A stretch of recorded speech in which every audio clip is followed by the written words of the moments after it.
All right, welcome back to Computer Science E1. This is Milk and Cookies night, as you may have noticed in back, and also website development. So 2 hours hence, you all will know how to make websites. And to make this all the more of an awesome notion, let's take an arbitrary website. Tell me your favorite website. Anything? Okay, that actually lends itself to discussion, as many of you probably saw something like this, or even better, nothing at all for much of today. As of this morning, FAS's web servers, rather ironically, given tonight's topic, are not working. Fortunately, we are outsourcing your final projects, as you already know, to a third-party host. So that actually works out well anyway. But if you've had trouble submitting to the Dropboxes, accessing your FAS email, or visiting the course's website, you may soon be seeing messages like this. Hopefully, they'll be gone within a few hours, or certainly by morning. If you had trouble submitting anything because of this, just email us or call us when you can. Let us know, and we'll work out the details, since this obviously isn't your fault. I need your second favorite website tonight. Woo, good one. Weatherchannel.com. So weatherchannel.com has today's forecast, and more dramatic than today's weather will be the stuff behind today's weather. So this is just a website I've pulled up using Internet Explorer. I've gone up to the View menu, up to Source, and what is this stuff that I've just pulled up, albeit in rather small text?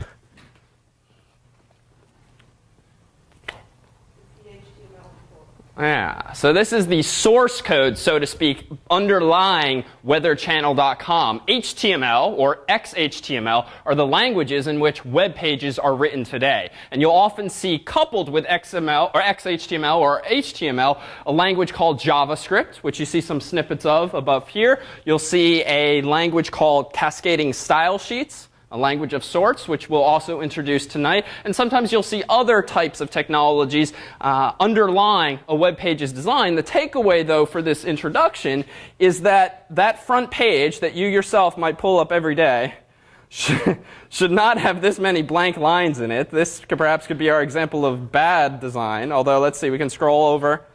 Yeah, no, it's not even over there. So by the end of tonight, you will be able to make things that look like this. All right? So if that's not already enticing enough, let's motivate this discussion with some questions. So a website, what is it? Sort of a deceptively simple question. What's a website? Yeah? A bunch of files that you download. All right, good. So it's a bunch of files that you download. That sounds awfully like my email. If I download, say, attachments from an email. So how's a website different from attachments, files that I might download from emails? Viewable by anybody. So it's viewable by anybody. So there's this public aspect to it, assuming you don't have usernames and passwords. The web itself, we said in like lectures 1 and 2, is a service, really. It's an application of sorts that runs on top of the infrastructure that we said was the internet. Tonight's focus then will be entirely on how you can make use of that service, the World Wide Web. Put yourself out there, put your business out there, put your photos out there, put your anything out there in a form that for the most part is completely publicly accessible. And next to email, the web is probably the most popular use of the internet today, be it to check today's weather, the course's website, or any number of websites out there. Before we proceed too much further, though, I wanted to draw your attention to such handouts as this tonight. So this is a photocopy of an article from Money magazine. Sort of strange to be in a CS class getting photocopies of Money magazine, but what they had in their most recent December issue was a little hand-holding article called Defend Your Virtual Home. And it's essentially a walkthrough of all the kinds of things you can do or should do with respect to your security and privacy on the internet, all of the things you shouldn't do or should not be able to do on the internet with regard to your security and privacy. So we offer this tonight, as well as the following recap, since we saw some looks of fear and some comments of fear based on the last couple of lectures, in which a few of you seem to have left sort of more scared about what your computer can do or what it might be doing unbeknownst to you than when you walked into the door. And those lectures were not designed to scare you off of that machine or make you absolutely paranoid to use it, because there are, relatively speaking, some pretty simple things, some pretty common sense things, easy things you can do to generally practice safe computing and not have to worry so much about what threats might be out there. So just rapid fire, what are some of the threats or some of the concerns that you might have or face when using your computer on the internet, as you know them or as maybe we discussed in previous weeks? What might you be worried about? Getting my computer corrupted. Getting... Okay, so getting your computer infected with spyware, adware, call it whatever you want, but generally malware, malicious software. So what can you do? Well, this article offers a number of bulleted suggestions, which we might go through rapid fire just to say what we or what I agree or disagree with. But frankly, and this again is fairly subjective, I would say that the only types of things that you should really bother doing, or the only things you need to do to keep yourself relatively secure these days, is have some kind of anti-spyware software installed. And I mean, personally, I use Spybot. Why? Because it's free, it's relatively easy, it's updated pretty frequently, and that's sort of enough for me. And spyware can do any number of things, most of which tend to be bad. All right, what about antivirus software or antivirus/worm/spyware software? The words used to describe these packages these days are becoming sort of overly specific or underly specific insofar as they do so many things. So these shrink wrap boxes that you might buy these days might not fall perfectly into these categories, but it's the spirit of this software that's important. What do I use personally for antivirus? AVG, which is the thing we link on the course's website. Why? It's free, it's easy, it's pretty often updated, and it certainly does the job presumably as well as some of the more commercial products. By contrast, Norton Antivirus is popular. McAfee Virus Scan is popular. Many of you might already have those on your computer because you bought it, or a lot of computers, Dell, IBM, sometimes ship with this software these days. The only reason I tend not to like the products that you tend to pay for is that they tend to do too much, and they try to do too much, and you get too many of these prompts. Even when we used Dawn's computer in class, there were a couple of pop-ups that were coming up, not from spyware, but from the anti-spyware software. And personally, it's a nuisance, I think, certainly for me or potentially for people. And the reason that you get these kinds of pop-ups is that software like that, typically that you pay for, tries to do too much, in that it tries to infer even more about what's going on in your computer, and therefore tends to err on the side of paranoia. But the downside, or the flip side, of course, is that if the computer thinks something bad might be going on but isn't sure, well, it punts. And it punts by giving you a pop-up and saying, I don't know if this is bad, it doesn't seem to be such a good thing. You now decide yes or no. Do you want the action to proceed? Frankly, if you get too many of these false positives or prompts, they just tend to get in the way, I think, of actual good computing. And so that's why we, at least in the course, recommend these free solutions, which do enough and at relatively low cost to you in terms of nuisance. Other things you should do. What about these wireless routers that a lot of you have? What do you need to know or bear in mind when using these things in your home or office? So people could be hacking them and taking your information. Let's be more specific now. What does that mean, to be hacking them? It means that they can go in and look at everything you do wire. Good. So the example we concluded with at the end of lecture 9, when Dan brought up the laptop, was that packet sniffing example, where while I was speaking, he was sniffing some of the packets that my computer was sending, the result of which was he had a list, a veritable list of everything I had done in the past few minutes. And we pulled out a couple of examples of, I think, the websites that I had just happened to visit. That you are particularly vulnerable to wireless packet sniffing when you're using an access point that doesn't use any sort of security. So anytime you go to some internet cafe or some airport or some hotel, or frankly, you just haven't gotten around to paying for internet access in your apartment, and you see a list like this, not only with one access point, but with half a dozen, all of which might have good signal strength, realize, and we unfortunately only have one that's proximal, that one on the wall, but in your apartments and homes, you might see others. And certainly when you're traveling, you might see others. And ignoring for now the legality of tapping into someone else's paid-for internet connection, if you just arbitrarily connect to one of these access points, obtain via DHCP automatically an IP address through that access point via which you can access the internet through that person's connection, you have to beware that anyone else who is similarly connected to that access point, or even the owner of that access point, could be sniffing, logging, watching everything that goes through that access point. And you just have to bear that in mind. For the most part, that's probably not such a huge deal, right? If you're pulling up weather.com, you probably don't really care if someone else knows that, even if you might feel a little violated so far as privacy goes that someone is bothering to do that. But when it comes to sending instant messages or emails, then you want to be a little more careful. But fortunately, with email in particular, there exist protections here. When you check your email, depending on the server, you can sometimes visit your webmail, for instance, not via HTTP, but via, for instance, HTTPS. And you might be able to do this these days with Hotmail and or Gmail and or AOL Mail. It depends on these services whether or not they provide this feature. But if you see a URL beginning with HTTPS, be it a website for e-commerce or an email, webmail-based system, well, then you can trust that even if your transport layer is insecure, that is, your physical internet connection might be vulnerable to attack, well, it doesn't matter, you know, and for all intents and purposes, if your connection from point A to B is itself encrypted. Alternatively, what can the owner of an access point do to provide some degree of protection for his own use of his own access point? Yeah, so you can turn on encryption for the access point itself, which means the connection between my laptop and the wireless antennas is secure. You have to bear in mind, especially if you're using someone else's internet connection, someone could be packet sniffing from the wire or anywhere else on the internet if they have physical access to that. But again, thinking pragmatically and, you know, realistically, is someone really in the middle of the internet going to care about what websites you're visiting or what instant messages you're sending? Probably not. So it's sort of a calculated risk that you're facing. But certainly your whole traffic is not vulnerable to interception in this room. And that arguably is much more common when you sit down in an internet cafe or some other such public place today. But you have to realize when you have these wireless routers, you have two options, WPA sometimes, and WEP, and sometimes WPA2, which is a newer version of it. Which of these is the worst of the two?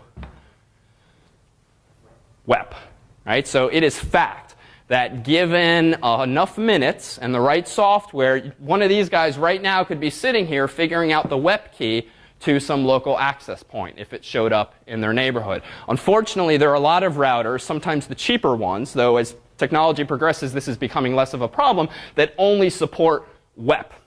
And frankly, if you're worried about this in your home, worried about just neighbors being nosy and so forth, you might as well spend the additional $20 or $50 and choose a router that on the box specifically says it supports WPA. Since if you use a passphrase or a key that's long enough, right? If you use the key phrase 1, 2, 3, 4, even if you're using WPA, it doesn't take long for someone to figure that out. But if you use something that's 10 characters long or 20, bearing in mind, you don't have to remember this thing, right? Because you type it into your computer once and it remembers it. Well, that's certainly a good and easy step for you to take. Well, turning our attention momentarily just to this article, you certainly read this at your leisure if you would like, but just to debunk or validate some of the suggestions they make on the very first page of text, which is page 122. So the fix, keep your computer up to date, is a suggestion that Money Magazine makes to you. What does this mean? Well, this means in Windows and Mac OS, turn on automatic updates. For the most part, for the typical user, that is a good thing because often the updates that Microsoft and Apple force down to your computer when you turn on automatic updates are in your best interests so far as security goes. By contrast, if you're a system administrator running dozens of machines, servers for whom uptime is critical, system administrators tend to be a little reluctant to let Microsoft and Apple dictate when their computers are going to be updated. So for someone who runs a business and a bunch of servers, those types of people probably don't want to turn these things on, only because sometimes improvements, things that are meant to be improvements, end up breaking things. And at least in some environments, that's not acceptable. But for a typical user, I would say turn these on. And in fact, if you have something like Windows XP 2, Windows XP with Service Pack 2, it probably is on already. And how do you find out? You can go to the security control panel under Windows, and Mac OS has something similar. Bullet 2, use security software, ... Sure, I concur with that based on what we said earlier, but don't depend on it. Useful. If they can't really trust it, that's where I think you interject your own common sense. Don't click dangerous links and don't click bogus attachments or risky attachments. This is a tricky one. Column 2, take away your PC's superpowers. What this means is that when you log into your PC usually, you have administrative privileges, which just means for the most part you can install software. Unfortunately, ideal as this idea is, and this means create a new user called Malin2 and only give that person user rights, not administrative rights, it just means that I can't do as much with that account as I might otherwise with an administrative account. Unfortunately, a lot of Windows software might break or might not operate correctly if you don't have administrative privileges. So realistically, I don't think this is a good option. So you'll hear it a lot, but in practice, it tends not to work well, at least for people who like to install software pretty often or uninstall things. Finally, get a router and lock it down. We touched upon that. Be careful at the coffee shop there too. Just know. Don't be scared. Don't be paranoid, but just know what the risks are when you sit down and connect to a wireless access point. And realize that if you have one of those T-Mobile hotspot accounts via which you log in, remember that you're logging into a web page when you do things like that at Starbucks. You are not logging into the access point. Starbucks access point, correct me if I'm wrong, is not secure in the WPA or WEP sense, which means, yes, you're logging into Starbucks or T-Mobile and saying, I have an account with you, therefore let my internet traffic go through, but you're not encrypting it in any way. So just again, be mindful of the distinction. Finally, get smart and get real about passwords. When we had that discussion, passwords like 1234, not so good. Reusing passwords on multiple sites, not so good.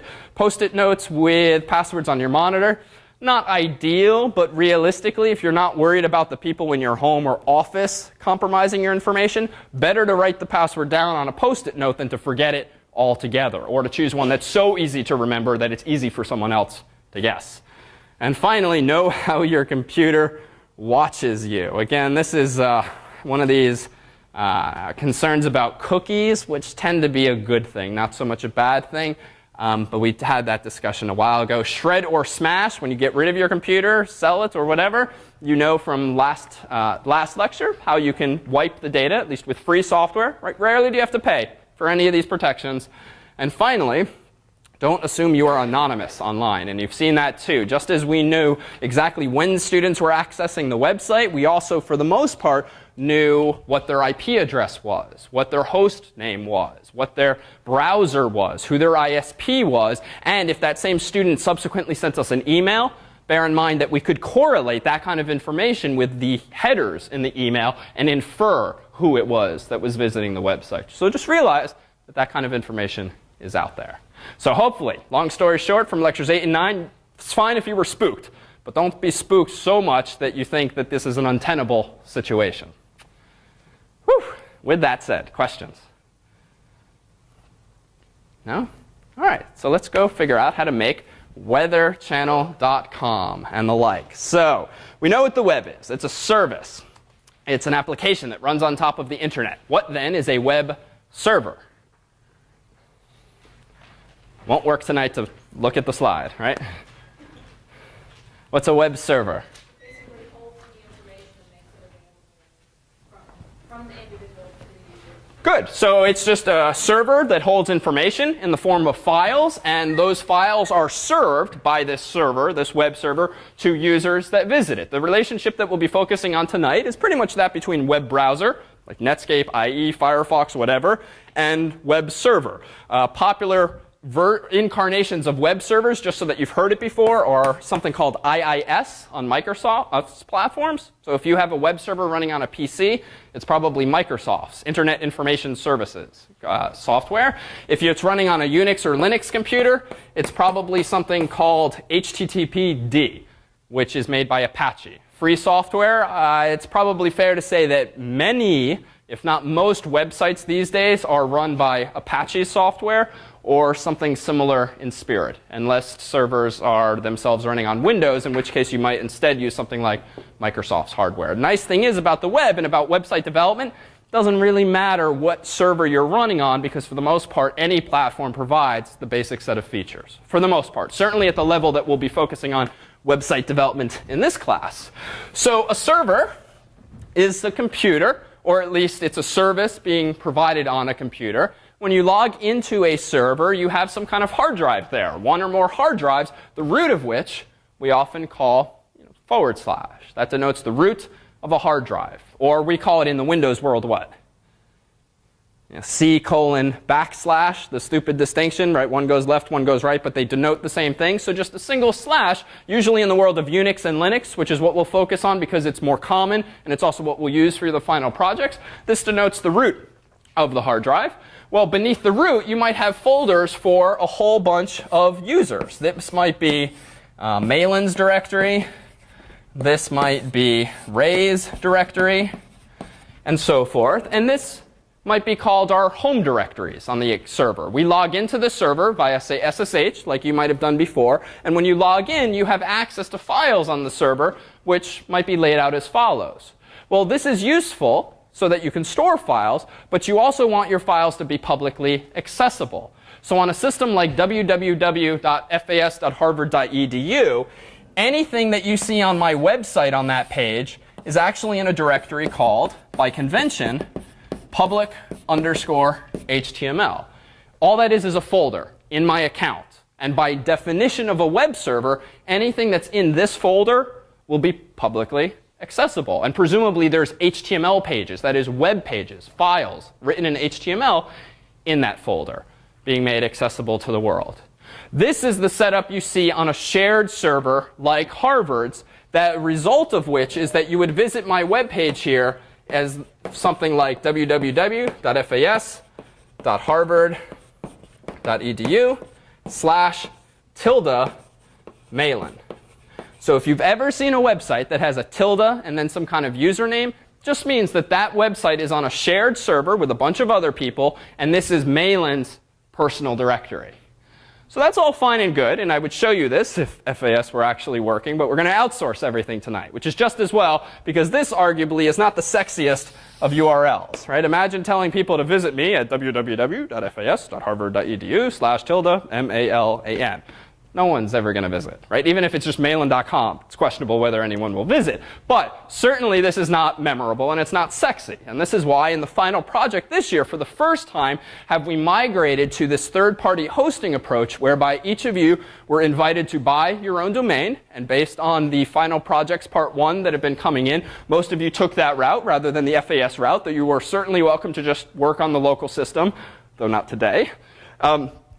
Much more exciting, I think, this year than in past years is that you'll be able to and will be helped in setting up your own website on the web. And even though we saw in the final project proposals that some of you have sort of been wondering, okay, that might be all fine and good, but why? Who cares?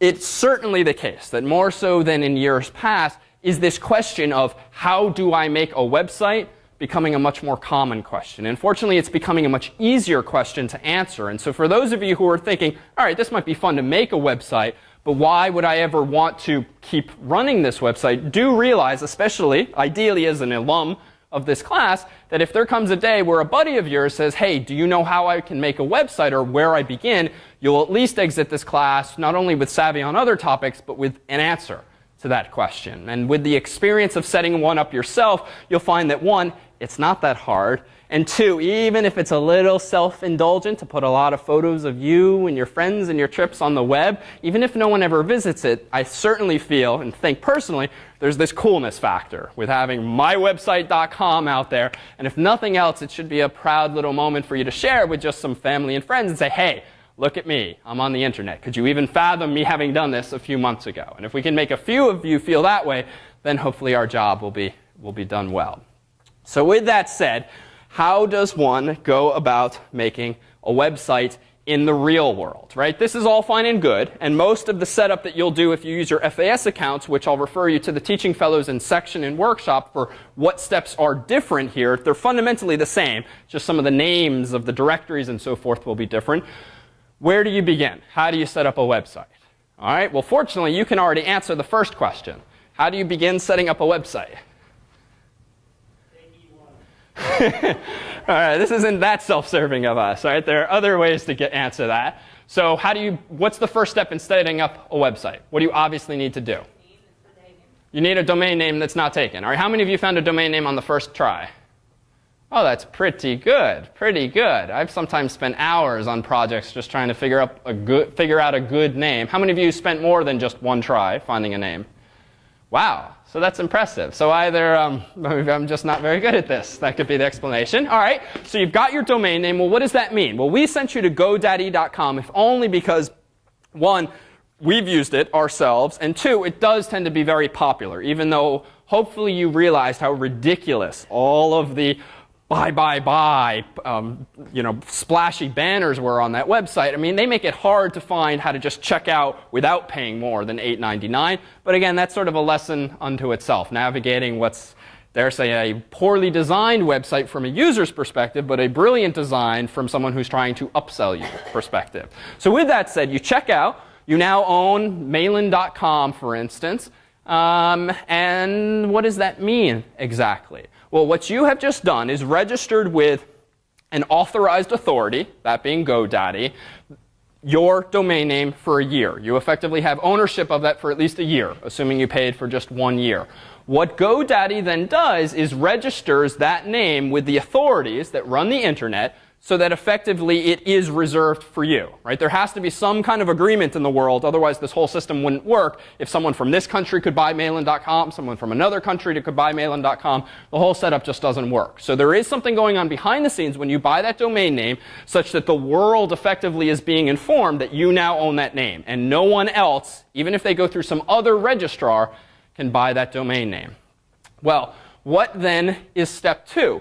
You own Malin.com or some such domain name, but that's not a website in and of itself.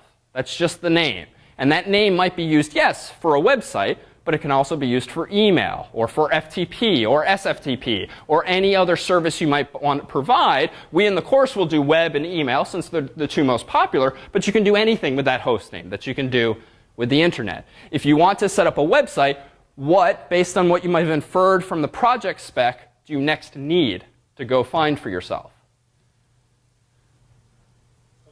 So you need a host. And this, in and of itself, is kind of an overwhelming thing, which we've tried to save you the headache of. If you Google the term web host, which is the common moniker given to people who give you the ability to map your domain name to a physical server like this so that you can actually post your content to the world. If we search for web host, frankly, it's just overwhelming. Like, where do you begin? This is just the first page of results. They'll go on forever. You might have seen that GoDaddy itself offers web hosts, and they might be fine. Dreamhost.com is the host that we're currently using for a number of reasons, not the least of which is the fact that with our one account, can we host an unlimited number of domains. Now, this is kind of the exciting thing, exciting in a geeky way, because of all of the competition out there for web hosting and because of the relative cheapness of providing web hosting services today, you get ridiculous deals. So for instance, this is dreamhost.com, and you yourselves will not have to visit this website per se, but just to give you a sense of where we began so that you could repeat these steps if you signed up for a host not through us, but through on your own. We signed up for, I think, a 1 year or monthly plan, which I think we have the Code Monster plan, which, as you would see, is now cheaper than we're currently paying. That's wonderful. Just like that computer of mine. If we scroll down, so we're in column 3 here, level 3. So it's, $15.95, $19.95 a month, $20. Not horrible. A lot cheaper than your internet service, probably. What are we getting in our account? Well, we have a 97-day money-back guarantee, if we're very disappointed in your submissions. We have 24-hour, technical support, so forth. But what's more interesting? 400 gigabytes of storage space. So even though some of you might have thought it was kind of neat that we offered you in the spec a gigabyte of storage for yourself, we're actually keeping most of it for ourselves, right? So we'll give you more if you want it, but it's sort of ridiculous how much you do get at your disposal if you pay just this $20 a month rate, automatically increasing bandwidth. As though that weren't good enough, every week they're apparently throwing 2 gigabytes more at us. So monthly bandwidth at sign up. This too is good, especially when our podcast was formerly hosted in this account. 4 terabytes per month. A terabyte is how many gigabytes? 1,000 or 1024. And a gigabyte is how many megabytes? 1024. And a megabyte is how many bytes? Or or kilobytes. I'm not following the pattern here. 1024, and a kilobyte is how many bytes? 1024. So we're talking about 1 trillion bytes per month.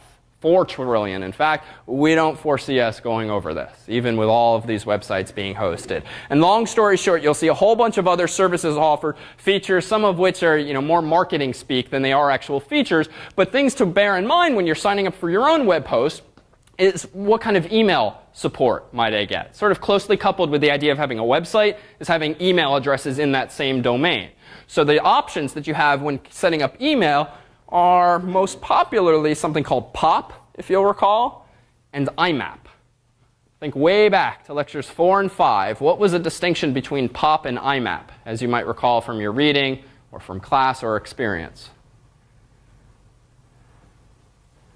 Sort of a useful thing to keep in mind. POP, it doesn't quite forward. But if you think of the acronym as implying that it pops mail off the server, it does do that. When you have a POP-based email account, david@mailin.com, what that means is when you check your mail is being copied from the server down to your local client, and then depending on how you've configured your email client, it's sometimes or always deleted from the server subsequently. The result of which is you have your email on your local computer now, but if you or one want to travel or check your email from home and work, if you subsequently try to access your email from your work computer, what will you see in your inbox? Nothing. And that in and of itself, especially as people become more transient in their internet usage, that in and of itself can certainly be a nuisance. My mom, for a while, only could get POP email access from her internet service provider, and this was just a common frustration, because if she'd go visit family sometimes out of state, she would then have no access to her email because it was on her local client. Oh, well, one obvious solution is don't let it delete from the server, right? Just leave everything on the server and on your client. What becomes problematic in that case? Sorry? Double. You have this inconsistency problem. Plus, it becomes annoying, if nothing else, that you have all these old emails sort of intermingled with emails you might still care about. 2, you won't get from a typical ISP these ridiculous amounts of storage. Yes, with your Gmail account. No, with your Comcast account. The result of which is that you'll be forced effectively to eventually start deleting emails and attachments, big emails and so forth. And that too can just be a nuisance. So by contrast, IMAP still lets you access email, but it maintains synchronicity between your client and the server. Which is to say, if you check your email from home, not only will the emails be downloaded from your computer, they'll remain on the server until you delete them from your client. The moment you hit Control-D on your client, a message will be sent to the server saying, also delete it from the server. And in this way, do you get synchronicity between the two? The result of which is if you then check your email elsewhere, either with Outlook or maybe webmail from your ISP, what you see in your inbox should be exactly what's sitting on home as well. And if you make changes while at the office to your email account and then log back in at work and pull up Outlook or whatever program, the moment it connects to the server, even though briefly you'll see old messages, they should disappear, assuming you've deleted them elsewhere, and it does automatic synchronization. Long story short, if you have the option for IMAP, it certainly tends to be better these days. And I would certainly, if choosing to host a website, look for IMAP as a feature. It's not uncommon, but sometimes it's not, in fact, offered. So beyond that, the rest is sort of icing on the cake. If you're a real web developer and you really want something technically specific, the rest of these options might be of particular import to you. But for the most part, you probably care about how much space you get, how much it's going to cost you, what kind of email access you have, and that's about it. Well, what do you get once you sign up for an account? If I scroll down here and said, sign up now, as we, the course, already have, you would receive some kind of account from DreamHost.com. And you would receive a username and password. You could then log into DreamHost's account, and you can specify, I want to now start setting up Mailin.com. And the neat thing about DreamHost, for instance, and we don't get any kind of kickbacks from DreamHost, right? We're paying them. So lest this come across as an advert like our Coke and everything else, and American Express earlier tonight, we don't get anything out of this. They're just good to use. You can host an unlimited number of domains with DreamHost, which is sort of crazy, which is how we're able to host 30-some-odd websites using this account for the purposes of the course. Well, what we're doing, and what these guys are currently doing, hopefully, is creating your DreamHost accounts based on your submissions of Final Project Part 1. What you'll receive by email from us shortly is exactly what you see on one of tonight's handouts, which is about Final Project Part 2, which you should have in your hands. Yes? No? Yes? Yes? No? No? Yes? No? Problem set about exam 2. That's exam 2. We should have one Final Project Part 2? Surprise! Okay. Available on the course's website, though not tonight, is the second part of the problem set. Sorry, the project. Sorry, it didn't seem to come back from the printers. So that's okay. It's on the web, in theory. What you'll see on that handout when you're finally allowed to see it is a bunch of blank fields. And on the Final Project Part 2, which dare I try to access it now? Let me pull it up for just 1 second, because this will be helpful as a walkthrough for your own final projects. So I am just using Secure FTP to access the course's account via a protocol, a service, SFTP, which for whatever reason is working today, even though the website is not. I'm going into our final project directory, grabbing the spec, putting it on the desktop, and opening it here. And what you should have in your hands, had it come back, is the following. So the top part of this document specifies these fields. So what you're going to get from us shortly is an email providing you with a reminder of what domain you bought, which should not be new information, the email address that you requested we set up for you, and a password that we're going to set up for you. Mind you, as we say in a footnote here, emailing around your passwords is in stark opposition to the recommendations we made 2 weeks ago. However, with a class of 50 students, the fact of the matter is it's much easier to email you all your passwords than going around whispering it in your ears or calling you on the phone with the password. We are going to hope that there's no bad guy sitting between you and us when we send these emails, but realize this is not best practice. Though frankly, the odds of someone being really interested in stealing the information you're about to make publicly accessible on the web, probably not such a concern. But realize the hypocrisy in this. So we're going to give you that information. We're going to give you this. cmus.dreamhost.com is the server on which all of your websites will be hosted. More on that in just a moment. So what that means, when we signed up with DreamHost, we were given an account on a server called CMUS. We are similarly going to create other accounts for you, such that when you log into cmus.dreamhost.com using your FTP username and FTP password, which we'll also provide to you in this email, when you connect via SFTP, you will see a root directory as though that's the server. But the nice thing is about this setup is that what you'll then see is 3 directories, 2 of which are irrelevant, 1 of which is relevant, which is simply going to be called domain.tld, where domain.tld is whatever you bought. What that means is that when you log in via FTP, which if you haven't used it before, it's 1, very easy to use, 2, we'll do it in section and or workshop in the coming week, you will have this folder, and anything you put in this folder will become accessible on the web. Specifically, it will become accessible at www.domain.tld, or just domain.tld. It's literally going to be as simple as that. The reason that you get this illusion as though you are the only domain on the server is because DreamHost, like most every other web host out there, supports what's called virtual hosting, which essentially means they use one server, for instance, cmus.dreamhost.com, to store a whole bunch of websites. But they configure it in a way that creates the illusion of each of these domains essentially being its own web server, even though it's being co-hosted with a whole bunch of other websites. The upside of this is that relatively cheaply can DreamHost host a whole bunch of websites. The downside potentially is if your account is on the same box as a really popular website, whatever it happens to be, well, your website might be slow. And so what you have to realize is that even though we're only paying 20 bucks a month, which is pretty cheap, you can pay $1 a year with some web hosts these days and get your own web host with like a gig of storage and unlimited email addresses and so forth but you really get what you pay for, right? I was doing this for a year with a site just personally that, frankly, if it went down, the world would not notice, and that was fine. It was just a test website I was paying for, but I got what I paid for, right? Within 2 months, I had lost my dollar and all of the content I had uploaded to the server. But if you do this on your own, certainly beyond this course, just so you have some other options in mind, DreamHost is fine. Other ones that personally I've used, if you want to keep them in mind, the hostgroup.com has been good to me. A very popular one is called pair.net, if I'm getting the domain name correctly. That's more of a high volume type website, way more than someone like an individual person might likely need.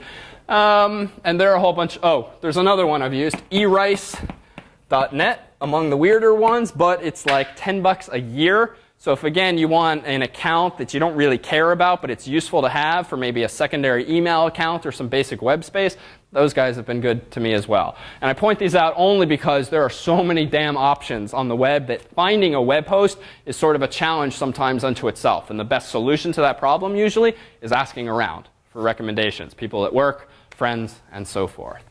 All right, so you will get, and if you do this outside of this course, you will similarly get all of that kind of information, login information after you've bought your domain. So what do you have to do to tell the world that subsequently mailin.com or domain.tld needs to point very specifically to that server, right? Because if you just bought your domain at GoDaddy, what you'll see if you pull up the website is the following. Would anyone mind revealing your domain name so we can pull it up? Okay. .com? So if you just bought your domain, and you might have done this already, you'll see a page like this. This means your domain is currently parked, quote unquote, at GoDaddy.com. That just means you don't really have a web hosting account with GoDaddy. They just by default have chosen to proclaim to the world that this domain is owned by someone and it's parked at GoDaddy. The alternative would just be to display an error message or nothing at all. This in and of itself is not particularly useful, except it's a wonderful ad now for GoDaddy services. So that's not useful, and we're not going to put our files on GoDaddy. Rather, we're going to put them on DreamHost. So what do you need to do at GoDaddy? Well, the only thing you'll need to do, and the spec 2 will remind you of this process, and this too is exactly what you would do, not just for E1, not just for your final project, but for website development and hosting in general, is the following. You would log into whatever site you bought the domain name from.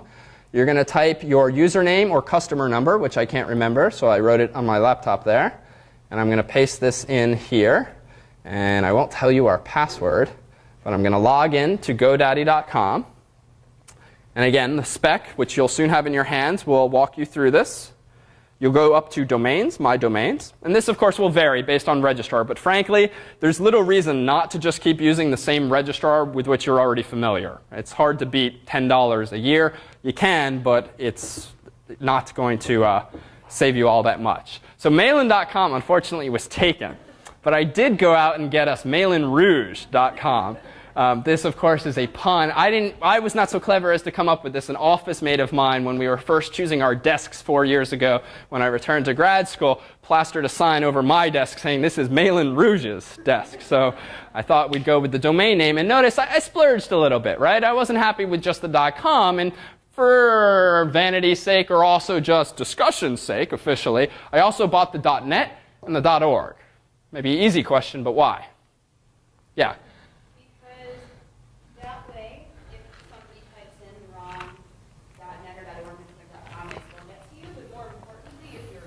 Your competitor won't make fun of you. Good.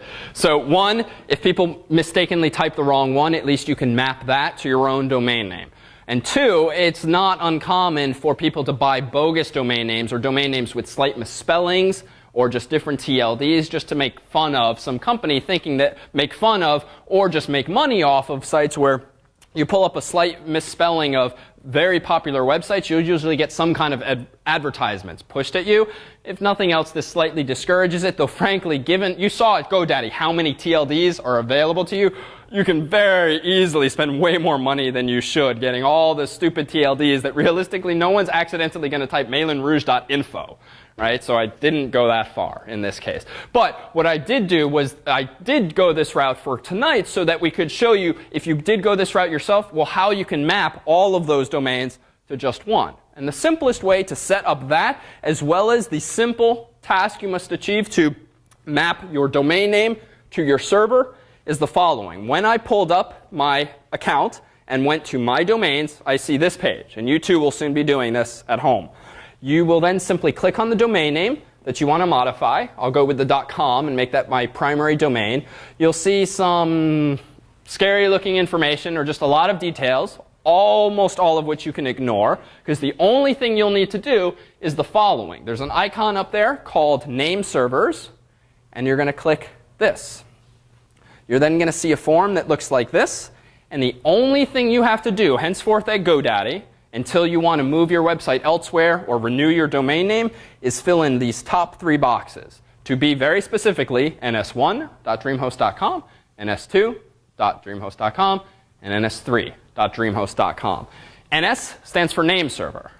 What this is doing is the following. It is informing the world the moment I click OK that, yeah, I bought mailinrouge.com from GoDaddy, but that's uninteresting. What it's telling the world is that henceforth any requests by some random internet user's laptop or desktop for mailinrouge.com should be referred to one of these servers at dreamhost.com. Because guess what DreamHost is going to do for us? Well, when you visit www.mailinrouge.com with your browser, that's not sufficient to getting from point A to B. What does your computer need in order to visit what is mailinrouge.com? Think back to our envelope passing a while back. The server, the address. What kind of address? IP. The IP address. Right? When we talked about routers, those big computers that have tables that decide whether the packet goes this way or that way, right? They had tables that essentially relied on the use of IP addresses, saying anything that starts with 140.247 should go that way. Anything that starts with a different number should go that way. Well, your request for mailinrouge.com needs to get translated to an IP address. A DNS server, aka name server, is what does this. The sole purpose in life, for the most part, of a DNS server is to answer questions of the form, what is the IP address of mailinrouge.com? What is the IP address of weatherchannel.com? What is the IP address of CNN.com? And it can also reverse the answer. You can say, here's an IP address. What web server does this belong to? So that's useful because it means you, the user, never have to know what's going on underneath the hood with IP addresses, with routers, with the internet, and it's what ultimately makes the internet work as seamlessly as it tends to for typical users. So the moment I click OK, I am now telling the world that any requests, be it via email or web or instant messaging, if I'm running my own instant messaging service, any such request for IP address should be referred now to DreamHost. And DreamHost is going to tell the world what mailinrouge.com's IP address is. And it's specifically going to tell the world that the IP address of mailinrouge.com is identical to that for cmus.dreamhost.com. So this is what it means to be virtually hosted. The official name of the server on which my website will be hosted will be cmus.dreamhost.com. Could be anything else. Could just be a specific IP address, but for now it's cmus.dreamhost.com.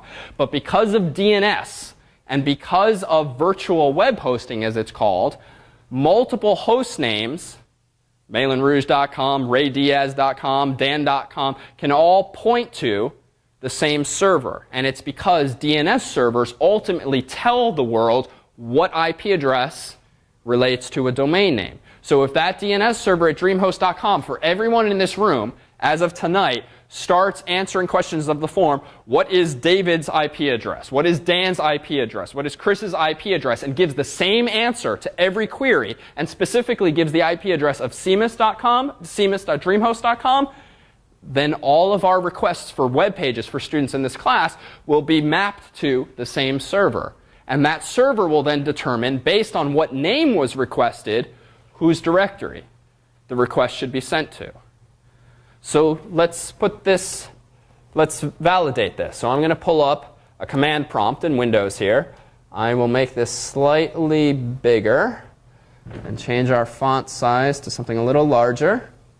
And what I am going to type is nslookup cmus.dreamhost.com.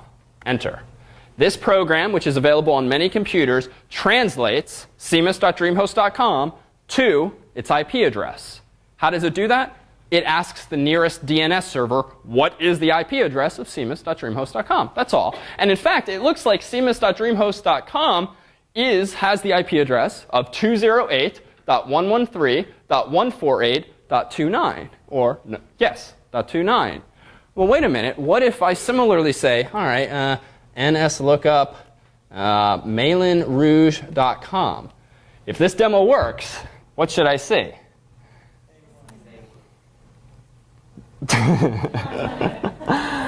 Okay, so why might this be? So let's extract a lesson from this. Servers, turns out, can sometimes have multiple IP addresses, which is exactly where we're going with this. So this is why that's always great when that works.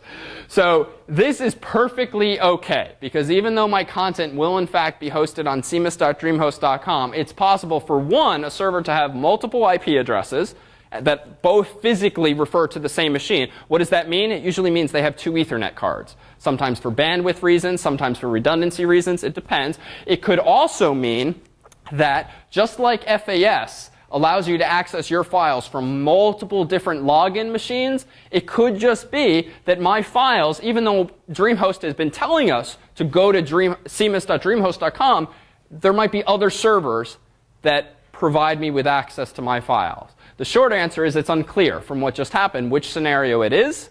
But when we do finally pull up malinrouge.com, it will be resolved to that IP address, which ultimately will map to, somehow or other, the files that I put onto cmus.dreamhost.com, and my website should come up.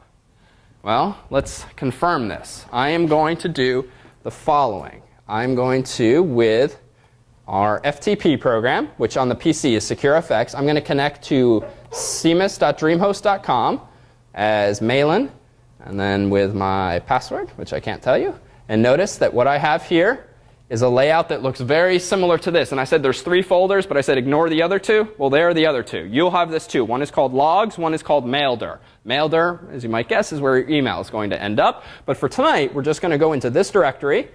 And it looks like there's 3 files in there. For now, let's ignore that. And let's instead open up a local copy. How do you make a website? Well, quite simply, I am going to open this file. And this will be a little teaser before we take break. Every web page you make in this class will start with this scary sequence of 3 lines. Okay, personally, I never remember how to type these lines, so I always copy and paste them from a previous file. So don't be daunted by this. And this is actually a little small. Let me very quickly make this a little larger for us. Let's make this, let's see how we do this. Document classes, HTML. What you will see, there we go. We recommend in the final project spec that you not just use programs like Notepad or similarly cheap and dumb programs, because it'll just be black and white text. The nice thing about a program like I'm using, TextPad, which we refer to in the spec, is that it does something called syntax highlighting, which means all of the interesting parts of your documents will be highlighted automatically in a different color.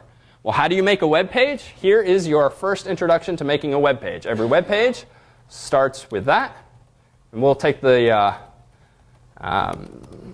hood off of this example after break, but I'm going to say this is Malin Rouge, title, I'm going to say head, I'm going to say body, BG color equals white, then I'm going to say image, source equals Malin.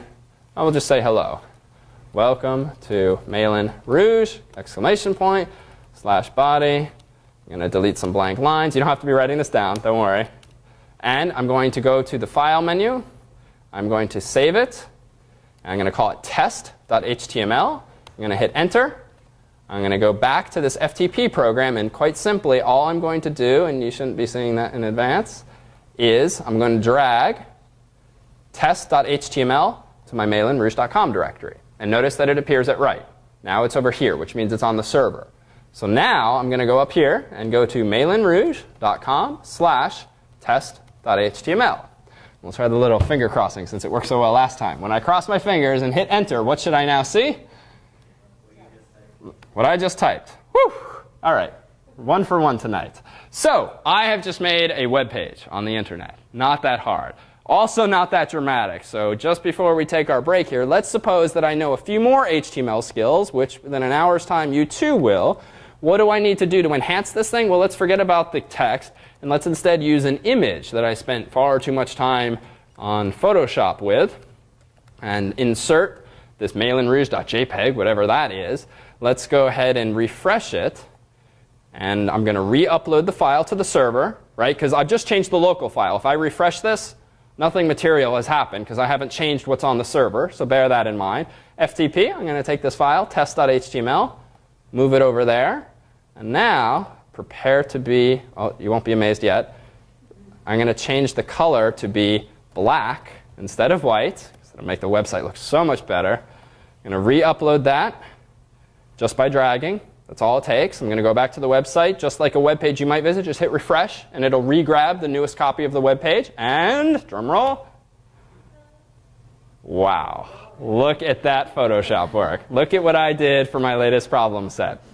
So this is all fine and good, but who the heck wants to visit mailinrouge.com/test.html? How do you make it the default page? Well, it turns out that all you have to do is name that same file index.html, which on most web servers is the default page that a web browser will retrieve if you don't specify a file name. So if I want my so-called home page to be that same thing, I just have to rename it index.html. I'm going to center the image this time. And now, notice that test.html is gone. If this is a good lesson, if you see things like this, not found, fortunately this error message, unlike some, kind of tells you what's wrong. The file's not there. You mistyped it. You had a space in the file name that you didn't actually type. You have different capitalization. These names are case sensitive. Well, now, though, because I named it index.html, I can just go to mailinrouge.com and, drumroll, there is our first website. Nothing more humble than that, right? On that note, why don't we take a 5-minute break, and when we resume, we will take the hood off of weatherchannel.com, so to speak, and show you how to make things far more interesting than that. All right, so in last hour's episode, we 1, bought a domain name. We 2, configured the registrar of the domain name to inform the world that the name servers that should resolve IP address queries for that domain name are at DreamHost, specifically NS1, NS2, and NS3. We then set up our account with DreamHost.com such that I logged into my account. Then I had gotten this username and password from my web host, and I simply started uploading files to the folder that my web host had told me to put all of my content in. So why did this not work when we did this whole IP address trick earlier? In other words, how is it that virtual hosting works and yet did not seem to work in our demonstration a moment ago? Well, we've solved the problem. So when we earlier asked for the IP address of cmus.dreamhost.com, we got back this number that ended in .29. It turns out that cmus.dreamhost.com appears to be the FTP server for DreamHost. And by FTP server, we mean File Transfer Protocol, which means this server's job in life is to allow people to upload and download files via an FTP client. And that's better than a web page, which really only lets you download files in one direction, and it doesn't let you do this drag and drop and so forth. So that's useful for us so we can get our content there and back. However, the web server that is virtually hosting mailinrouge.com and all of your websites henceforth is a different machine altogether, or at least a machine with a different IP address. And that IP address we saw was the one ending in .78. The reason I just came to this conclusion was by the following test. I simply brought up a web browser, and instead of visiting mailinrouge.com, I decided, you know what, let me visit the IP address that mailinrouge.com actually is. So that is 208.113.148.78, enter. and I got this message. But MailinRouge.com seems to be accessible. But that's OK, because the way we have our server set up is that my website is being virtually hosted, which means the only way to reach it is by its domain name, not by its IP address. The reason being, if multiple websites are being hosted on this server, virtually, so to speak, well, which one should I expect to pop up anyway? And so the way DreamHost has things configured, right? If they were GoDaddy, they might give a bunch of ads to us. But they just have this error message, which just means, what website do you even want, really? It's unclear. So that's to be expected. Now suppose I pull up not just the IP address of MailinRouge.com, but this other one of cmis.dreamhost.com, which recall ended in .29. Well, what led me to the conclusion I offered a moment ago was this. Nothing's happening, right? It looks like, and now it's just timing out. It's not doing anything, my browser, which seems to suggest that the IP address that belongs to cmis.dreamhost.com is not, in fact, a web server. If it were, that should work. We should at least get something back. So the hypothesis I'll offer is that cmis.dreamhost.com is an FTP server via which we and you will be able to upload and download your files, but only via which you'll be able to upload and download your files. To access your website, obviously, you'll visit yourdomainname.com, but your website physically is going to be hosted on a different machine, whose name we don't care about, because all of that happens behind the scenes seamlessly for you. But what is important to note is that even though cmis.dreamhost.com's IP address refers to one server, an FTP server, and the IP address that apparently refers to my website is a different number or maybe a different server, they both have access to the same hard drives or to the same storage space, because obviously otherwise this would not work.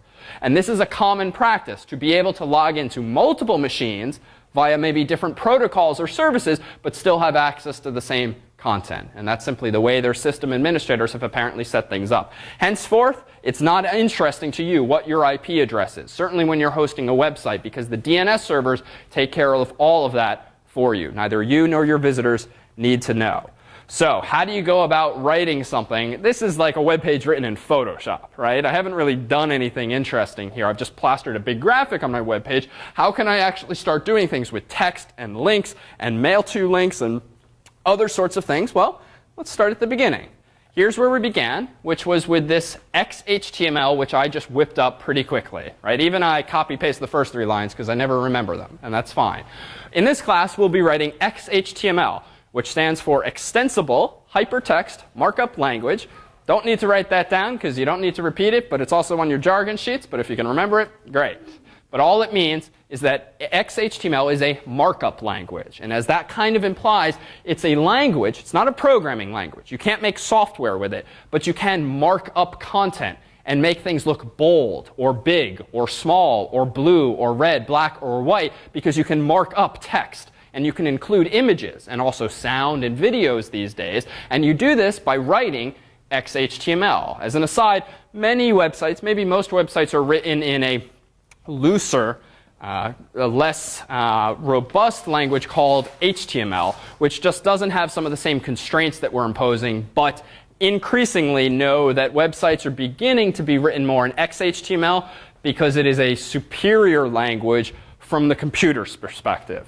So for now, just think that XHTML and HTML are pretty much the same, except with HTML, you get to cut a lot of corners, and a lot of corners that, frankly, sometimes result in web pages displaying content differently, because if you're being sort of lax with the rules, a browser has to make a decision as to what you meant, and sometimes Firefox, say, will think you meant something different than Internet Explorer meant. But even besides that, you'll see as you develop your projects, dealing with browser differences is a pain. It is a nightmare, a headache, and sadly, it hasn't gotten hugely better over the years, where Microsoft will decide to implement some feature in one way, and Firefox will interpret that feature in another way, the result of which is your web page looks different on different browsers, which means part of the development process, certainly for corporate sites or sites where you care about the user's experience, you end up developing them with Internet Explorer open in one window, Firefox in another, a Macintosh computer on the other to run Safari. It really is an involved process, but it's really just a quality assurance process. And usually it's easy to fix inconsistencies, but you have to beware that what looks right on your screen might not look right on someone else's screen. And that's important, certainly, for business sites. So what is all this stuff? Well, for now, just assume that the top few lines, 4 lines, of any XHTML document you write needs to look like that. And don't worry about what it is, just copy paste it. The interesting stuff, and the stuff that you'll get to spend your time on, are these things. So what immediately jumps out at you at what I've written here? Describe it in sort of high-level terms. What's interesting about those several lines of code at the bottom? Everything I start, I end. Example? Title. I seem to have one instance of title and then another, but the second is slightly different. What's different? Close. We'll get the jargon, right?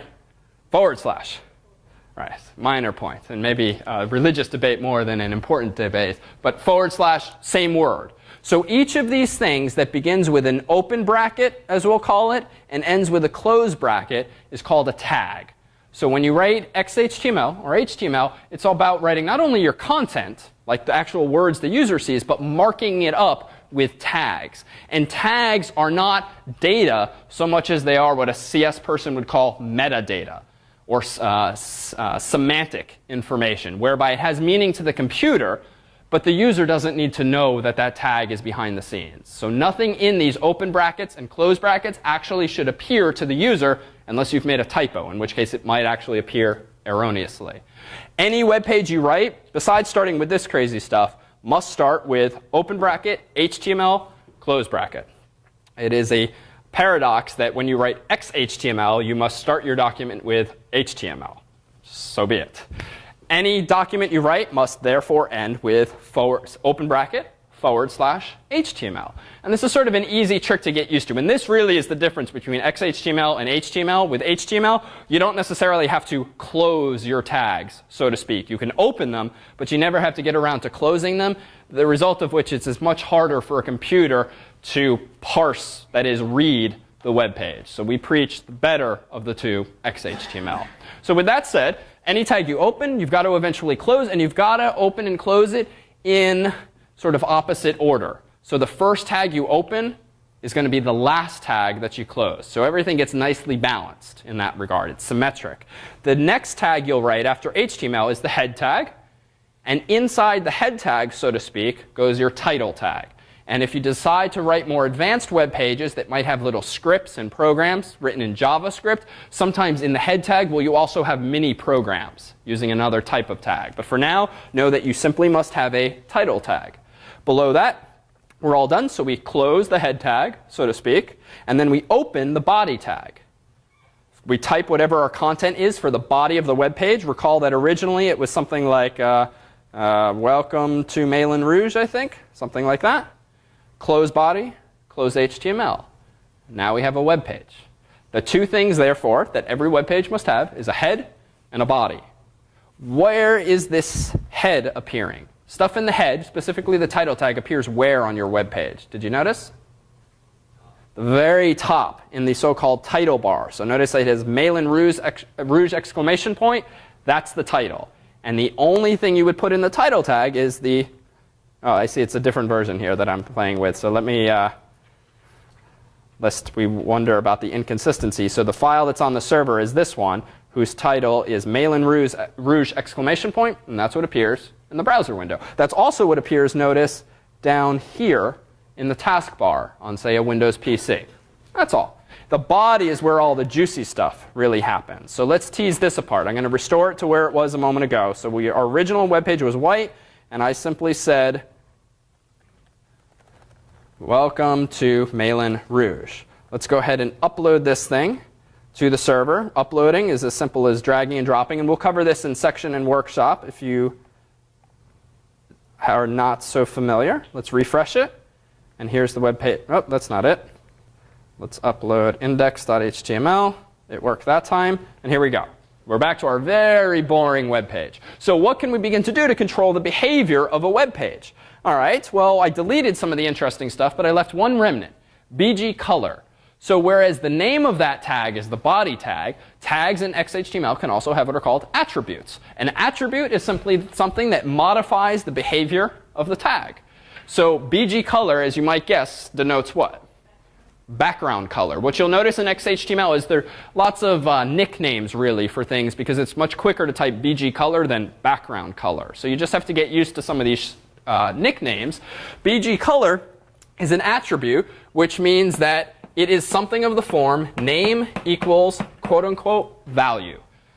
The name of the attribute just tells the browser what behavior modification it needs to impose, and the value specifies how it should control that behavior. Put into a much more accessible context, BG color equals quote unquote white clearly means make the body of the web page have a background that is white.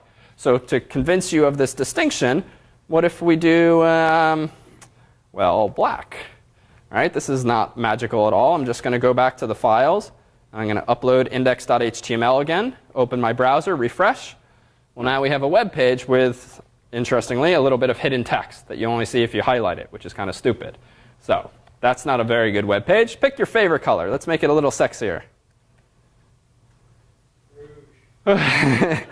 OK, so funny thing about XHTML, it only understands a fixed number of colors in words. So rouge, how do we get that? Well, let's compromise for a moment and just say red. Get away with that, maybe. All right, well, let's go back to the file, upload this. Let me clean some of this up and get rid of this. Reload my web page. OK, now we have an ugly red web page. How can we make more precise color specifications? Well, you all had the opportunity for a recent problem set to play with Photoshop. Well, buying a $500 program to figure out what you're about to see is complete overkill, since you can look this up on any web reference. But if you'd like to link your recent savvy with multimedia and now website development, one of the things you were able to do with Photoshop, recall, was play around with colors. And you could play around with the color wheel and the slider and so forth. And one of the details that you probably overlooked at the time was the following. If you choose that color palette, I'm using lots of words here so we can get through the startup process. If you choose the color palette on Photoshop, which was just this background, foreground thing here, you get the little color wheel once your computer is done loading. And now we have a range of millions of colors. So let's pick something. Oh, I don't know. Where will you be happy for rouge? Like, I don't. Down left? Yeah, that's good. Like there? All right. So rouge. Now, how do I get that color? I can't just write rouge as the BG color. But if you ever notice this thing down here, the pound sign, well, this is an example of a hexadecimal color code. Turns out you can write most any color, certainly that you'd care to write, in a sequence of codes. Started with a sharp sign, followed by number, number, number, number, number, number, where each of these values is any number from 0 to 9 or A through F. We talked very briefly way early on about hexadecimal, I think. Hex meaning 16. Or hexa meaning 16. So 0 through 9 plus A through F gives you the ability to count from 0, 1, 2, 3, 4, 5, 6, 7, 8, 9, A, B, C, D, E, F, which is 16. But we're only doing it using these characters. Each pair represents a color. Have you ever heard the acronym RGB? Yeah, so sort of from yesteryear. From school, you grew up with those crazy huge projectors that projected the earliest of big screen TVs, where you had a big red light and a big green light and a big blue light, RGB. Using those three colors, can you create a whole range of colors by mixing them effectively like you might paint? So similarly, can you specify colors in XHTML and in other contexts, like graphic design, using hexadecimal notation, where these two digits tell you how much red you want. These two digits tell you how much green you want. These two digits tell you how much blue you want. So if I just wanted red, I could choose the largest two values here, the smallest values for these other guys, which essentially means give me a lot of red, no green, and no blue. And so in my web page, it turns out, I could go back here and not write quote unquote red, which is a common enough color that XHTML knows what it means, but I could say sharp FF0000. I can save it. I can upload the file again via index.html. I can refresh my web page, and what should I see? Same ugly web page. because FF0000 means the same thing as quote unquote red. Well, now let's go to rouge. So that was the request. I'll go to Photoshop. And again, there are better ways to find this. Usually a lot of HTML books will have references in the back that tell you the codes you can type for various colors. And that's a neat trick. I'm going to copy this. And I'm going to go paste it into the web page. Again, it's got to be prefixed with the sharp sign. AA5961 is the value we chose. I'm going to re-upload that. And I'm going to refresh.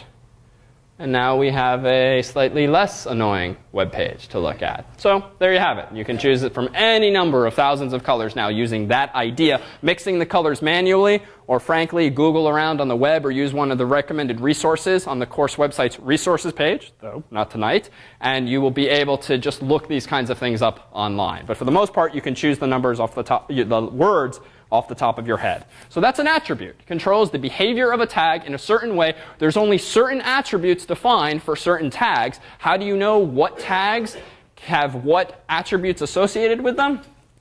Memory, really, or a reference book. So one of the things that you should realize about making web pages is that it's completely reasonable and expected, certainly for the course, to sit with an XHTML book by your side and just look things up. When you want to figure out a new trick, look it up. Not a big deal. And you do it enough times, you'll just remember it. Alternatively, there's no need to buy books to learn XHTML.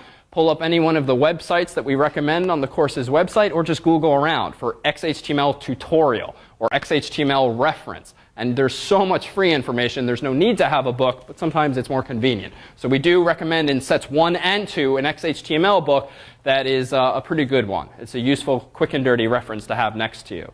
Well, let's do something more interesting than a web page like this. Let's make it white again, just for clarity's sake. Let us then restore power to the laptop. Let's change this back to white. And let's do something interesting with the body. So make a request of me, something reasonable that I can implement in XHTML. Not necessarily words. Let's do words for now. Well, no, I don't want to just type words, because I can do that pretty well. So tell me how to design something aesthetically. Simple. Sorry? Import a penguin? So like include a picture of a penguin on my webpage. Yes, and you can write a haiku about it. OK, you're setting the bar a little too high for me, I think. So I will use Google Images. This is a good exercise. Search for Google Images of a penguin. OK, we'll go with the Linux penguin so that there's at least some relevance here, arguably. I'm going to choose that image. Come on. OK, so now I have a penguin. Specifically, I have the URL of the penguin. So for discussion's sake, I'm simply going to copy that URL. I'm going to go back to my web page, and I'm going to say, all right, I want to have in this web page, one, I want to center everything. And to center something, as you might be pleased to realize, open bracket, center. Close bracket. But remember to close it. And the good habit to get into, honestly, is whenever you write an open tag, write the close tag, and then move back into the middle of things so that you can continue writing. To include an image, as you might have noticed earlier, you simply say image. SRC for source equals, and then the URL of the image. I'm going to save it. I'm going to go back to the FTP program, upload that, go back to my home page, which is now far from its original design, and there's my web page. And you can know it's mine because, one, it says malinrouge.com up top, but two, it has a penguin now and not the Malin Rouge photoshopped logo. So that's all fine and good, but what if this guy who's hosting this website at unix-ag.org decides he doesn't like my using his bandwidth to make images in my web page? This is common practice to try to include content from someone else's server in your web page, and it's that easy. But realistically, so let's suppose for argument's sake that this gentleman is perfectly fine with me downloading this image, right? He hasn't claimed it as intellectual property. It's just something he found on the internet too, so it's not copyrighted in any sense. Well, you probably know how you can just right-click or control-click an image in Internet Explorer or Safari, and then just do Save Picture As. And I'm going to save it to my desktop as Penguin. And notice, what file format is it in? PNG. So that's OK. It's a PNG. Might be a JPEG, might be a GIF. It's a PNG, so I don't want to change the file extension. You can't just change something and expect it to convert. I'm just going to leave it alone. So now notice on my desktop I have penguin.png. So if I want to include this in my web page in a more legitimate sense, that is, now I'm hosting it and I'm not subject to what that other guy decides to do with his web server, all I have to do is upload that file to my website. Now I'm going to go back to my XHTML and say, you know what? This isn't at a URL. It's at a local reference, which is just penguin.jpg. Save it, re-upload, and what we've got next is the same exact, whoops, that's his website. No, we haven't changed his website. I refreshed my web page, same thing. But now the image is coming from my server. And this is worth bearing in mind because sometimes people will try copying other people's images URLs, especially from Google Images, including it in their own web page. But you can configure your web server in such a way that if someone tries to do that, that they just get a warning message or a broken link. Turns out this guy just hasn't configured his web server in that way. So the best way to do this is to save the images, copy them to your hard drive, then upload them to your own account, assuming that's legitimate for you to do so with that image.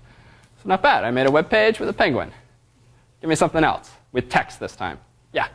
Oh, wait, no, this isn't about text. I remember one time I got a link, and I put it on a website, and it actually gave me different images. Actually gave you different images. Yeah, than what I thought. So that's quite possible. How do you do that? The short answer is it depends. You can write a program to do that. You can configure your web server to do that. If you want to chat with me after, I can offer some technical details. It's non-trivial. But it does remind me, incidentally, when we were talking about our security stuff earlier and accessing, for instance, someone's access point that wasn't your own or didn't belong to you, there was this brilliant article a few months ago on a news website which explained how this guy with way too much free time had essentially set up a server in his apartment or office or wherever that was acting as a firewall, router, switch, access point, all that stuff. But he configured this access point in such a way that if anyone who connected to it could access the internet, and they'd get an IP address via DHCP, and everything worked just as you would expect. People could leech his internet access all they wanted. But he configured the access point to flip upside down any GIF or JPEG that went through his access point. Which meant anyone who accessed the internet through his computer had this crazy weird problem where every web page's image was upside down. The other trick he played for a while was to use the same software he was running, and rather than flip the images around, he ran the equivalent of a Photoshop filter and made all of the images blurry. So that the user visiting the web page, was checking their eyesight at that point. So I guess buyer beware, but you can do neat tricks. Certainly if you have control over such data. But how do you create web pages that even have images? Well, it's as simple as this. And there are more details. Tonight is not meant so much about teaching you every nuance of XHTML, because this would very quickly degrade into an incredibly boring talk if it hasn't already. Rather, it's meant to introduce some of the concepts and the basic ideas. And frankly, there is absolutely no reason for anyone to ever take a course on learning HTML or XHTML. Frankly, it's the sort of thing where after a few basic building blocks, you should be able to bootstrap yourself to learning the rest largely on your own, because all you have to do is turn to the page on how do I make something centered, and write the tag that will allow you to do that, or borrow it from something you've seen already. What about something with text? We might want to make text big. Well, a way to make text big would be to use something called a heading tag. So H1 in XHTML defines a really big heading, which just means big and bold text. If I now say welcome here, notice that if I upload this file to the server, it will now say welcome, yes, but it will say it like that, in much bigger print than you saw before. By contrast, if I below that say not just H1, but go to the other extreme and say H6, which is another predefined tag which you would know existed if you just looked in any XHTML reference book or website, well, I would simply see on the line below this. And now you see the distinction. Well, what else can you do? Just to give you a sense of things, not an exhaustive reference. Let me go ahead and delete that. And you'll see in tonight's lecture slides that even though we're working through this on the fly, you have references in the form of those slides. Suppose I wanted to change the font of something. Well, I could say the font tag, and then I could say face, where face equals the font name or family. What's a font that's very popular? Arial. I'll go with Arial, because I know that one will work. By default, what font were we seeing? Do you recognize it? This is Times New Roman, which is fine for printed documents. On web pages, doesn't look so pretty. So let's say Arial. And now I'm going to say size equals. And unfortunately, with the font tag, you can only say size equals 1 through 7. So I'm going to choose 6. And these are relative sizes. It's not point size. It's not pixels. It's relative sizes. So it's somewhat browser dependent here, too. Say size equals 6. And what's your favorite color for text? Something simpler. Blue, I heard. I'll go with blue. And this is ugly text, close font. Now I'm going to save it. I am going to re-upload the file. And now notice that we have still a very ugly web page, but at least now it's an Arial, and it's now blue. All right, so where are we going with this? Well, one, it's worth noting a couple of nuances here. So one, just because I have Arial installed on my computer doesn't mean the next guy is going to have Arial installed on his computer. Now, it's a bit of a white lie because these days, pretty much any computer, Mac or PC, has Arial, and it has Times, so you're safe. But if you really like that Comic Sans font that looks like handwriting on your PC, well, that's fine. You can call it, for instance, Comic Sans, and then your web page will look great, or at least really cutesy on your Windows PC. Mac user pulls it up. If Comic Sans isn't installed, which it probably isn't, he's going to get some other font, probably the default font, which again speaks to this problem of a non-uniform experience. So for the most part, what websites will do is either one, choose a very common font and just leave it at that. Two, they'll provide a list of fonts where you can provide alternatives in this form. Separate them with commas, such that the browser, if it doesn't have one installed on its machine, it will try the next, and so forth. Or better yet, arguably, is sometimes to just describe the type of font that you want. Either a serif font, and that's a font that has little twiddles on the ends. It's nice and pretty and elegant, like Times New Roman. Or something that's sans serif, like Arial, which is just straight or curved lines with no little frills on the edges of the letters. So if I just say sans serif, I leave it to the browser, granted, to decide what font to use. But at least I know the style of the font. And if you look closely, for the most part, most websites use only a handful of fonts these days. Something like Arial is common. Something like Arial, another one that's common is Verdana on a Windows PC. And there's a couple of others. But for the most part, it's good practice to stick with something more generic, because then at least you know the website will look the same on multiple people's browsers. So looking at the slides for just a moment, just so that you have something to refer back to, this first example here is just a terribly simple example, pretty much where we began, but it just puts in writing the most basic, perhaps, of web pages. This one here adds the notion of attributes and values, so you can modify the behavior of your website's appearance. This one here starts to get a little more involved. So notice we've used the font tag, which we just used on the fly. But here's a neat new feature, right? Hypertext markup language, at the end of the day, is all about hypertext, which means links, URLs that you can click on, and so forth. So how do you do that?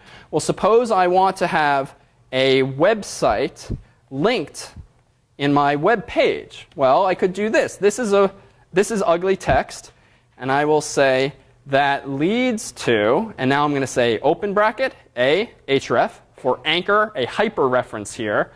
And my favorite web page will be http:// and you do need to include that in hyperlinks in the web page, even though you don't have to type it in a browser. Weatherchannel.com, close quote, close bracket, and the Weather Channel. So I showed you this briefly, I think in the last lecture, where you have this distinction between what the hyperreference is and what the name of the link is. So notice what's in between the quotes is the URL the user is going to go to.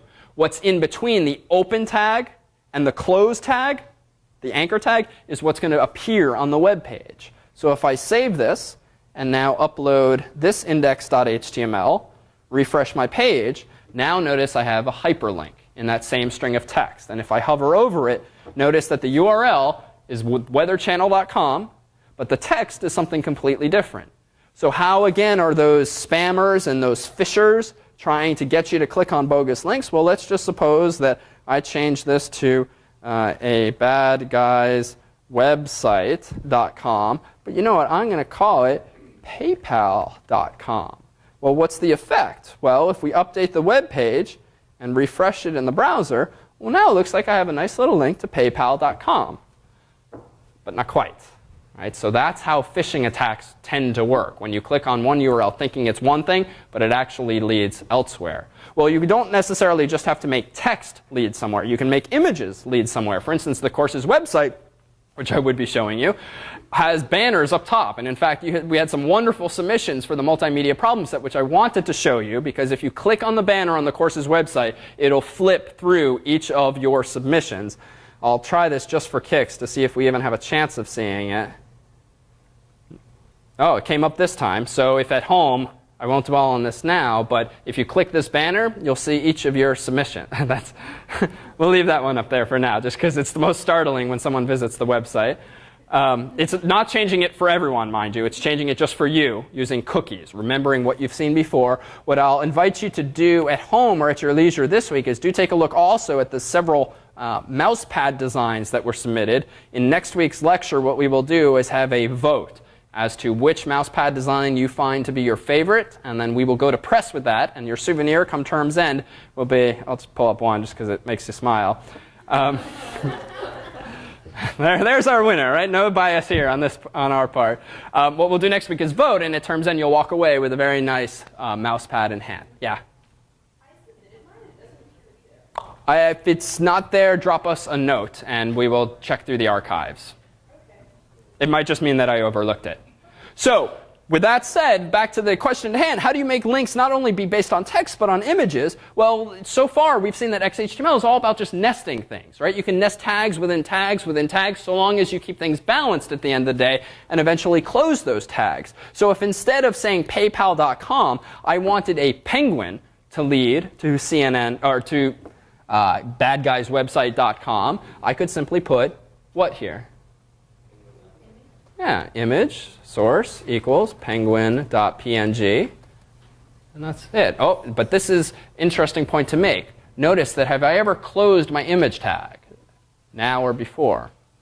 No. And it's a little silly in this sense to do now this /image, because nothing really conceptually should go in between these two tags, right? What would it mean to embed something inside of an image? It's either there or it's not. It's not like it can start being there. You can put something in the middle and then have the rest of it appear elsewhere. So some tags like this, they conceptually don't really lend themselves to the notion of starting and stopping, but rather they're more atomic ideas. Put something here. Well, you can do this to close it, yes, and you must. Oh, sorry, that's completely wrong. IMG. You must close it to be what, as we've said, consistent with XHTML. Every tag that's open must be closed, but there's a trick, a shortcut. Anytime you have a link that doesn't need to have anything inside of it, you can simply put your / at the very end of the same tag. And we'll see an example of this again in just a moment. So if I now save this, upload this to the website, refresh, now I have, this is ugly text that leads to this penguin, which in turn leads to a bad guy's website. Notice the blue border around it. That's sort of the mark of a bad web designer. There are attributes you will learn when you start playing around yourself. Border equals quote unquote 0. We'll get rid of that ugly blue border around the image. We'll go ahead and upload this, refresh, and now the border's gone, but still a link that I can click on and be whisked away to a site that apparently you could have bought, doesn't yet exist. What else can we do here? Well, notice that I've been trying to keep things nice and neat. I've been tabbing and spacing so that everything sort of flows inward and then back outward. Completely unnecessary. You could write a web page that is just as accurate and functional even if you got rid of all of that and left it as this. Let me save this, re-upload it, index.html, refresh. Web page is the same. Well, wait a minute. Suppose that I don't want the penguin there. I want it rather below the text, because this already looks, pretty ugly, right? Tonight is ultimately about how to make really ugly web pages, right? We leave it to you to make better looking web pages using the same tools that we're providing you with. So what can we do to fix this? All right, well, let's go back to the original condition, just because that's confusing. Let's say border equals 0. That's where we left off. Well, I am simply going to do this. All right, here's the start of the image. I want to put it below the text, so let's just do that. Right, just like you would in Microsoft Word. Put the image down below. All right, let's upload it again and reload. Uh-oh. Why is that? Well, Go down enough spaces. all right, didn't go down enough spaces. No, you just, no, that's They don't like that idea, Eric. Okay. What else? Good. You have to tell it. You have to break somehow. So everything we've done thus far is sort of like an implicit instruction to the browser. Put the body here. Put the title here. Make this bold. Make this blue. We never really said put a line break here. That is to say, XHTML ignores white space. Any white space you have beyond one individual space is ignored. Which means if you want to put white space, carriage returns, new lines, and so forth, you have to explicitly say as much by saying something like, put a line break here. Or equivalently, put a line break here. Those tags are equivalent, but it's sort of silly to write it this way. So I would get into the habit of writing these atomic elements just as one entity like that, with the forward slash right at the tail end. And now I'm going to clean this up, because if you now know that white space is irrelevant, the only reason I've had this white space thus far is just for human readability. It quickly becomes a nightmare to read and update your web pages if you yourself can't read the code. So we get into the habit, and we certainly preach the habit, of so-called pretty printing. Pretty printing simply meaning keep things human readable, but not in a way that helps the computer. It helps you, the developer. So I'm just going to move this over. I'm going to keep things nicely indented. I'm going to now move the link in here. This has no material effect, but it does become a little more manageable for me to maintain. Save this, upload it back to the server, reload, and now we have it below. Again, still ugly, but at least we're getting there. How do I get multiple line breaks? Well, what might you think? Now let's put a bunch of them. All right, that's going to keep putting it down. Break, break, break, break, break, presumably. And in fact, it does. And so that's the idea. Again, the concepts are important here, not the design qualities that we're preaching thus far. Well, this is getting annoying, having to upload the file all the time, every time I make the slightest of changes. Turns out you don't need to do that. The beauty of having a browser on your computer is that you can visit not only URLs, but also files. Well, it turns out that if I put the image in the same directory as the HTML page, just by dragging it there, notice that now my URL is not malinrouge.com. Notice it's C:\/ whatever the path is to the folder in which my file is. If I refresh this, notice that now I can just edit this on the client side. And this is a neat trick too, because as you develop your final project, especially if you don't want the world seeing your work before it's completed, if only out of embarrassment, you can develop everything on your local computer without internet access, assuming you don't want to download images and so forth. Do it all in a folder, and then when you're ready, upload it en masse. Same result is achieved. Well, what else can you do when developing web pages? Well, it's actually useful that the web pages we've been developing with just XHTML are turning out pretty ugly. Because XHTML only takes you, it's all right, we don't need that. XHTML only takes you so far aesthetically. But very commonly used today in the design of websites is something called cascading style sheets. And this, too, is something that you'll be introduced to largely by way of bootstrapping. We'll give you the building blocks, but really then refer you to like any online reference or a textbook or to this week's sections and workshops where you can learn more. But cascading style sheets lets you really fine-tune the aesthetics of your web page. Right? We said a moment ago the font tag only supports 1 through 7. That's sort of lame. What does 1 through 7 mean if it's up to the browser? If you want to exercise precise control, you can use things like CSS, which, just to give you a sense of it through this example, using the div tag, for instance, you can create what are called divisions in your page. Think of these as just chunks of your page, blocks of your page that you want to do something to. Doesn't mean to draw a line or a physical division. It just means create a conceptual division. And in this tag, notice that we have a style attribute. One way via which you can use cascading style sheets or cascading style sheet examples in your website is just to say style equals quote unquote, and then anything you put in that value can be cascading style sheets, and that further refines the aesthetics of your web page. And this too, this already should look a little weird, because now it looks like the value of an attribute is, yes, something in quotes, but notice there's a whole bunch of things now in quotes, separated by what character? Semicolon. So messy, for better or for worse, this is the way the world works with cascading style sheets and website development. If you want to exercise multiple degrees of control within one tag with cascading style sheets, you just separate those directives using semicolons. And we can sort of learn by example here. If this text here, let's say it says hello world, well, this text is going to be aligned in the center. You'll see already that there are multiple ways to do things when designing websites. You can just say open bracket center, text, close bracket, center. Or you can do it in this way with cascading style sheets. The color of the text is obviously going to be blue. The font family is going to be sans serif. And the font size, and this becomes a useful trick, is 36 point. You know what 36 point is, and ergo the browser will render it at a fixed size, not at some arbitrary font size equals 7, for instance. So that's useful too. You can do other tricks. Much of what's on the course's website is the result of cascading style sheets. So typically when you visit, every time I smile when I see this one, when you visit a web page, usually a very basic web page for years had hyperlinks that were always what color? Blue. And if you clicked on them once, they become purple. And links were usually underlined with a blue line. Well, that's all fine and good, but it doesn't really lend itself to the sexiest of websites or the prettiest of websites. So among the ways you can control the behavior of links is with cascading style sheets. For instance, every link on the course's website is designed certainly not to be that blue Times New Roman font with a blue line under it. Rather, we're using something that's sans serif, that is red, but with no underline. But what happens when you hover over one of the links in the course's website?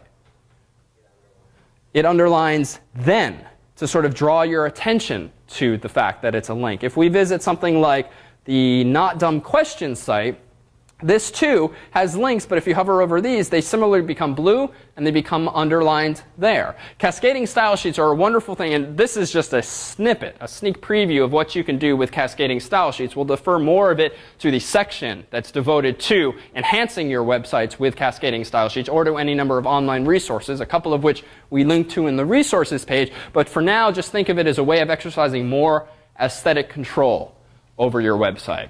For the most part, the websites you design for the course, and certainly the stuff that we've looked at tonight, are largely static in nature. That is to say, you design the web page, you make it look like something, and I'll wave my hands at this as another example of CSS. But it's too much, I think, to throw everything at you in the first night before you've even written the XHTML.